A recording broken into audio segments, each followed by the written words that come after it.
High, কী অবস্থা সবার? নতুন আরেকটা ভিডিওতে আজকে কথা বলছি মহিউদ্দিন মোহাম্মদের মূর্তি ভাঙা প্রকল্প এই বইটা নিয়ে। মহিউদ্দিন মোহাম্মদ এর একটা বই ছিল, নাম হলো বড়লো দৈর্ঘ্য খুকুমনি ওঠরে। ওটা নিয়ে আমি অনেক আগে একটা ভিডিও বানিয়েছিলাম।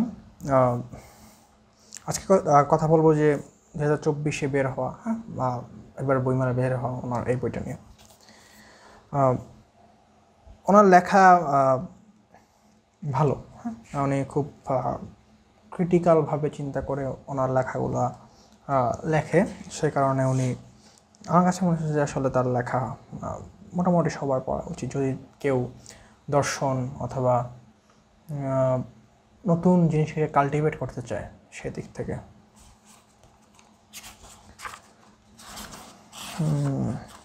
ওকে, এখানে প্রথমে প্রকাশকের কথা, লেখকের কথা লিখেছে। আমরা প্রথমে চলে যাই কর্ণফুলীর গান। এখানে উনি যেটা প্রথমেই লিখেছেন সেটা হলো যে উনি মানুষের মুক্তি নিয়ে উদ্বিগ্ন নন, উনি মানুষের মানসিকতার মুক্তি ঘটাতে চেয়েছিলেন। সেটা কেন, এর ব্যাখ্যা এখানে উনি আসলে দিয়েছেন।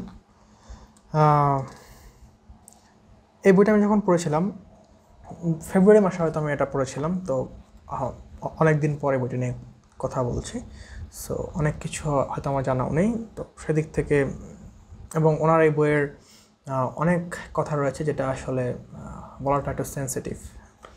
তো যারা এই ধরনের বইগুলা, মানে যেগুলো আসলে নিয়ে রাজনীতি, ধর্ম, এই সব বই নিয়ে আসলে যারা পড়তে ইচ্ছুক তারা এই সব বই পড়তে পারেন। উনি এখানে 2 নম্বরে যেটা বলেছেন, আচ্ছা 1 নম্বরটা আমি শেষ করে নিই।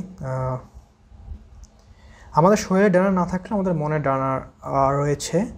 তরুণদের মনের ডানা যেন সহজে বিকশিত হয় এবং বার্ধক্যের ছোবলে যেন তারুণ্যকে গ্রাস না করে সেদিকে লক্ষ্য রাখতে হবে। বড় প্রাণীরা যখন, যেমন হাতি, বাঘ, সিংহরা যখন কোনোটা ছোট দ্বীপে বসবাস করা শুরু করে, এরা বংশ পরম্পরায় ছোট হতে থাকে। এদের শরীর, মগজ সব কিছুই খর্বাকার হয়। এর কারণ বড় শরীর ধারণের জন্য যে পরিমাণে খাদ্যের প্রয়োজন তা ওই দ্বীপে পাওয়া যায় না, ফলে তাদেরকে তাদের অস্তিত্ব টিকিয়ে রাখার জন্য একটা মানে নিজেদের মধ্যে একটা বিবর্তন ঘটায়। আর অন্যদিকে ছোট প্রাণীরা যেরকম ইঁদুর, টিকটিকি, এগুলো ওই পরিবেশে বংশ পরম্পরায় বড় হতে থাকে, কারণ ওই অঞ্চলে বড় প্রাণীর জন্য খাবার কম থাকলেও ছোট প্রাণীর জন্য খাবার অঢেল থাকে। তো এই যে কোনো এলাকায় রসদের অভাবে বড় প্রাণীর ছোট হয়ে যাওয়া, এটাকে বলা হয় হলো ডোয়ার্ফিজম। আর ছোট প্রাণীর বড় হয়ে যাওয়া, এটাকে বলা হলো জাইগান্টিজম। উনি এটা দিয়ে আসলে কী বোঝাতে চেয়েছেন পরে এটা আসলে ব্যাখ্যাটা দেওয়া আছে। 3 নম্বরে যেটা নিয়ে বলেছেন, এটা আসলে একটু আমাদের সমাজের প্রেক্ষিতে অবশ্যই আমার এখানে বলাটাও রিস্ক হয়ে যায়। বিদেশে থাকলে হয়তো এটা নিয়ে বলা যেতে পারতো। ওকে, পৃথিবীতে একসময় বাবার ধারণা ছিল না সন্তান জন্মদানের পুরুষের কোনো ভূমিকা থাকতে পারে, এই ব্যাপারটা মানুষজন জানতো না। মানুষের সভ্যতা মূলত মায়ের সভ্যতা। এবং এরপরে কীভাবে আসলে এই বাবার প্রচলনটা আসছে, এটা নিয়ে আসলে উনি এখানে বলেছেন। 4 নম্বর উনি বলছেন যে যেসব বুদ্ধিজীবী জনগণের কাছে প্রিয় তাদেরকে সন্দেহের চোখে দেখতে হবে। কারণ হলো যারা বুদ্ধিজীবী তাদের কাজগুলো এরকম হওয়া লাগবে যেটা জনগণ গতানুগতিক যে চিন্তা ভাবনা করে ওইটাকে যাতে মানে প্রশ্নবিদ্ধ করে। সো জনগণ যাতে চিন্তা করছে বা একটা বড় একটা সংখ্যা জনগোষ্ঠী যেটা চিন্তা করছে, এটার বিপক্ষে যাতে উনি কোনোটা যুক্তি দাঁড় করাতে পারে। বাট বুদ্ধিজীবী যদি এরকম হয় যে উনি জনগণের কাছে প্রিয়, মানে জনগণ যেটা শুনতে যাচ্ছে উনি সেটাই বলছেন, তাকে সন্দেহের চোখে উনি দেখতে বলেছেন। উনি 6 নম্বরে বলেছেন যে পরীক্ষার হলে বই ও নকল করতে দেওয়া উচিত। শুধু বই নয়, ইন্টারনেট সংযোগ সহ মোবাইল ফোনও নিতে দেওয়া উচিত। কারণ আমরা যেই সমাজে থাকি এই সমাজের সাথে আমাদেরকে মানিয়ে নিতে হবে। আমাদের কাছে যে সব জিনিসপত্র আছে এগুলোকে আমরা অ্যাক্সেস করে কীভাবে একটা প্রবলেম সলভ করতে পারি, এই জিনিসটা আমাদের এক্সপিরিয়েন্স করানো, এটা ইটসেলফ একটা কিন্তু মানে পরীক্ষা যে আপনার কাছে যেগুলো আছে আপনি এইটা দিয়ে নতুন কি ইনোভেশন তৈরি করছেন। হ্যাঁ, বাট এখানে সবথেকে বড় যে সমস্যাটা আমার মনে হয় যে আমি যে পরীক্ষা প্রশ্ন তৈরি করব, হ্যাঁ সাপোজ আমি তৈরি করব, তো আমার কাছে আমাকে এরকম প্রশ্ন তৈরি করতে হবে যেটা মানে ক্রিয়েটিভ কোশ্চেন, যেটা আসলে মুখস্থের উপর বা ইন্টারনেটে সার্চ দিয়ে বের করা যাবে না। এরকম হতে পারে যে আসলে আমার কাছে যে তথ্যগুলো দেওয়া আছে ওগুলোকে ব্যবহার করে আমরা ওই প্রবলেমটাকে সলভ করার চেষ্টা করতে পারি। হ্যাঁ, উনি এখানে বলেছেন যে আসলে মুখস্থ জিনিসপত্র দিয়ে আসলে এই মানে মুখস্থ জিনিস নিয়ে পরীক্ষা দেওয়াটা বর্বর চর্চা, এবং আমার কাছে এটা মনে হয় যে ঠিক। 8 নম্বরে উনি বলেছেন যে একদিন এক বাড়িতে ঢুকে দেখি 2 শিশুকে খুব পেটানো হচ্ছে, তাদের হাতের লেখা নাকি সুন্দর না। আমি লাঠিওয়ালাকে বললাম, বাচ্চা দুটির চিন্তা সুন্দর কি না তা কখনো যাচাই করেছেন? 11 নম্বরে খুব উনি সুন্দর একটা জিনিস বলেছেন যে ফ্রিজ কেনাবেচা নিয়ন্ত্রিত হওয়া উচিত, কারণ ফ্রিজে আমরা অতিরিক্ত খাদ্য জমিয়ে রেখি। সো আমাদের যেই এবং এটা আসলে মানে প্রয়োজনীয় না, আমাদের যা কিছু প্রয়োজনীয় না তাও কিন্তু আমরা এই ফ্রিজের মধ্যে জমিয়ে রাখি। ফ্রিজ কাজ করছে পুঁজিবাদী ফাঁদের মতো, অর্থাৎ একদিন মানে অনেক দিনের বাজার আমরা একদিনে করব এবং আমরা মার্কেটে একটা চাহিদা মানে ক্রিয়েট করব, আমরা দেখাবো যে এখানে এই এই এই জিনিসটা নেই। হ্যাঁ, তো ফ্রিজ আসলে এইভাবে কাজ করে এবং তার নিচে আরও অনেক কিছু বলা হয়েছে, তারপরটা এই দেশে বলা যাবে না। বই কি? Anything that can transmit knowledge is a book, অর্থাৎ যেটা আপনাকে আপনার মধ্যে নলেজটাকে ট্রান্সফার করে, এই জিনিসটাই বই হতে পারে। বই ইটসেলফ একটা বই না হতে পারে। একটা বই যদি গার্বেজ লেখা থাকে যেটা আপনার চিন্তার সাথে কন্ট্রাডিক্ট করছে না, তাহলে এটা তো কোনো বই না। বই মূলত যে কাজটা করে সেটা হলো যে আমরা যখন একটা বই পড়ি, বইয়ে লেখক তার চিন্তার নির্দিষ্ট একটা ছাপ রেখে যায়। তো আমরা আমাদের যে চিন্তা রয়েছে এই চিন্তার সাথে আমরা তার চিন্তাকে কম্পেয়ার করি এবং কম্পেয়ার করে আমরা একটা সিদ্ধান্ত নিই বা আমরা একটা অনুধাবন করার একটা ভিন্ন মাত্রায় একটা অনুধাবন করার ক্ষমতা আনি। এখন সেক্ষেত্রে যদি একটা গাছের দিকে তাকিয়ে আমাদের সে অনুধাবন করার ক্ষমতাটা আসতে পারে, তাহলে গাছও একটা বই। আমি কারো মুখ থেকে গল্প শুনেছি এবং ওই গল্পটা আমার চিন্তাভাবনায় নাড়া দিয়েছে, এটাও একটা বই হতে পারে। ওই মানুষটা একটা বই হতে পারে।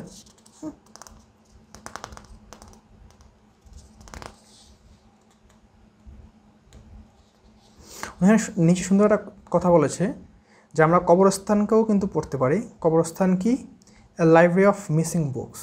হ্যাঁ, যে তাদের লাইফের একটা মানে যারা মারা গিয়েছে তাদের লাইফের একটা এক্সপিরিয়েন্স আছে, প্রত্যেকেরই লাইফের একটা দর্শন ছিল। হ্যাঁ, তো এই তার যে জ্ঞানটা, এই জ্ঞানটা কিন্তু চিরতরে ওইখানে কিন্তু সাহিত্য আছে।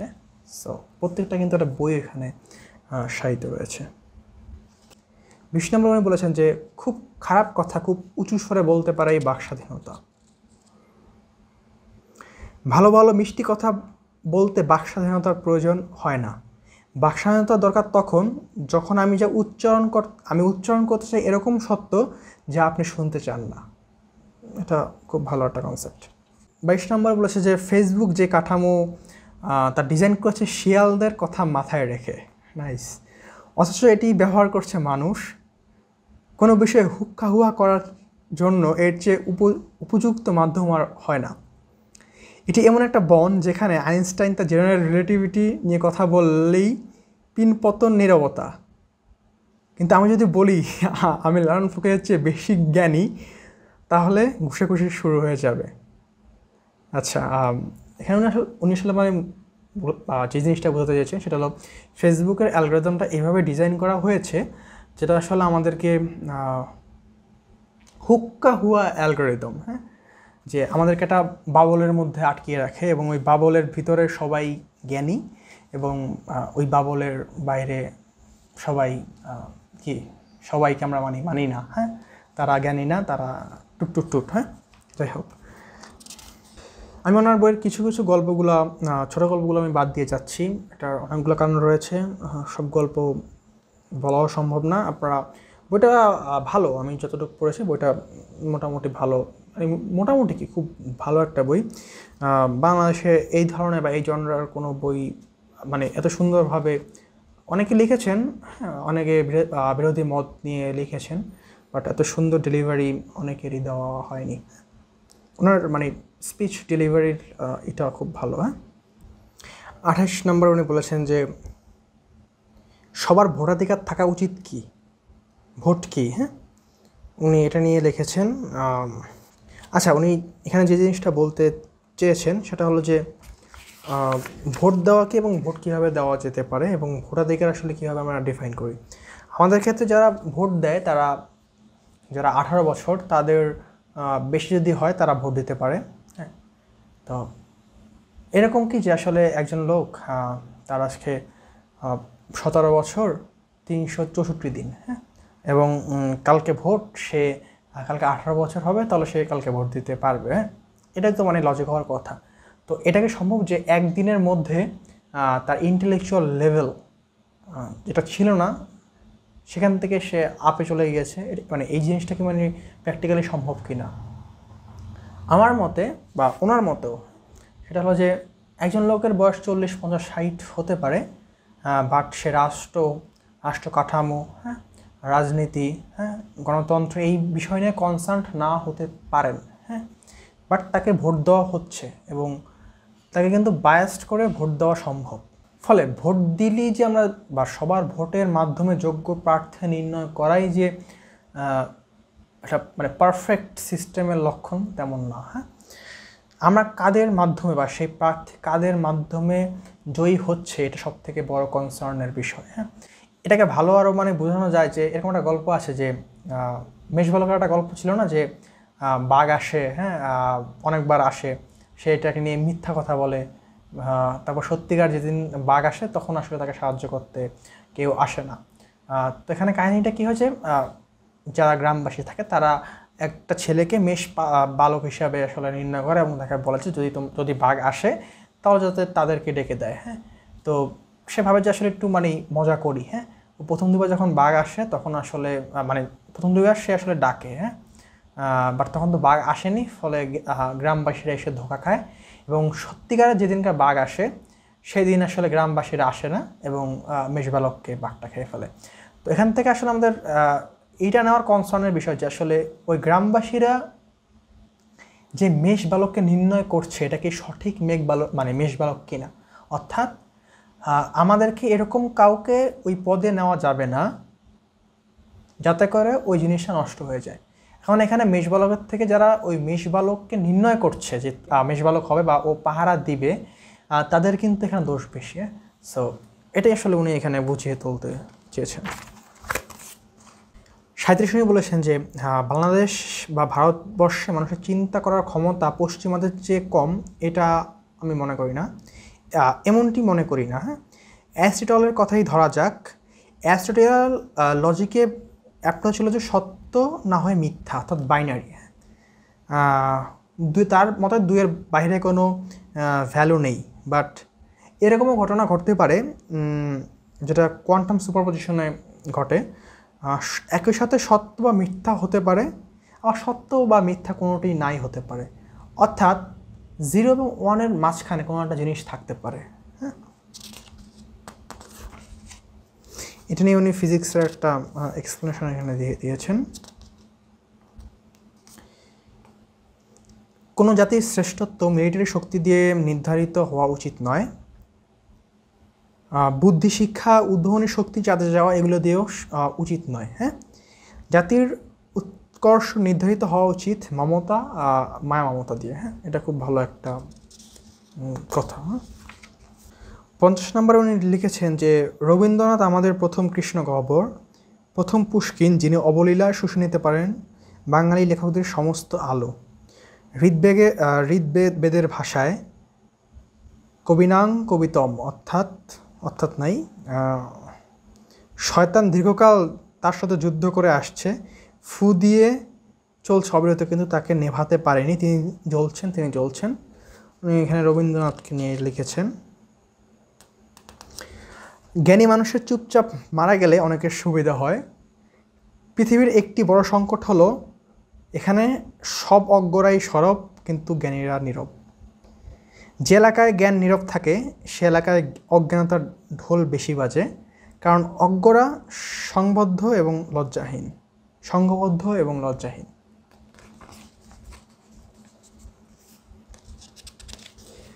এটা খুব ভালো লেগেছে যে বাঙালি সক্রেটিসের প্রশংসা করে, কিন্তু কাউকে সক্রেটিস হতে দেখলে তার গলা কাটতে আসে, অর্থাৎ সে চায় সক্রেটিস সবসময় বিদেশে থাকুক। নাইস হিউমার, মানে সত্যি এবং একটা মানে রসবোধক লেখা। খুব ভালো একটা বই। আমি বইয়ের প্রায় 60 পৃষ্ঠা পর্যন্ত পড়ে ফেলেছি অলরেডি। আমি সব বিষয় নিয়ে কথা বলিনি, কারণ সব বিষয় নিয়ে আসলে কথা বলারও উচিত না। এতে আমি চেষ্টা করি যে আসলে আপনাদেরকে বোঝানো যে আসলে এই বইটা আপনার পড়া উচিত নাকি উচিত না। যেটুকু বলেছি এর ভিত্তিতে আপনার অবশ্যই যারা এই পর্যন্ত দেখছেন, আশা করি এই পর্যন্ত কেউই দেখছেন না, বাট যদিও একজন আসেন এই পর্যন্ত দেখতে, তাহলে আমার মনে হয় যে যদি তার মনে হয় যে এই বইটা ভালো, তাহলে তার এই বইটা পড়া উচিত। এটা কোন প্রকাশনে? জ্ঞানকোষের বই। হ্যাঁ, উনি দর্শন নিয়ে লিখেছেন, দর্শনের ব্যাপ্তি নিয়ে লিখেছেন। এগুলো একটু মানে কী বলা, এগুলো একটু গদবাঁধা কথা। এগুলো যদি ভিডিওতে বলি, আমার মনে হয় যে ভিডিওর থেকে আপনি যদি বইয়ে পড়েন, নিজের মধ্যে এই জিনিসটা নিয়ে আপনি আসলে এক্সপেরিমেন্ট বা চিন্তার একটা রোডম্যাপ আপনি আসলে ঘটাতে পারবেন। তারপর উনি নাম্বার থিওরি, এগুলোকে হ্যাঁ নাম্বার থিওরি অথবা এই ধরনের জিনিসপত্র নিয়ে উনি বলেছেন। তারপর আরও কিছু স্পর্শকাতর কথা উনি বলেছেন। এটাই আমাদের মূর্তি ভাঙা প্রকল্প মহিউদ্দিন মোহাম্মদের। ভালো বই। সবাই ভালো থাকেন। শুভরাত্রি।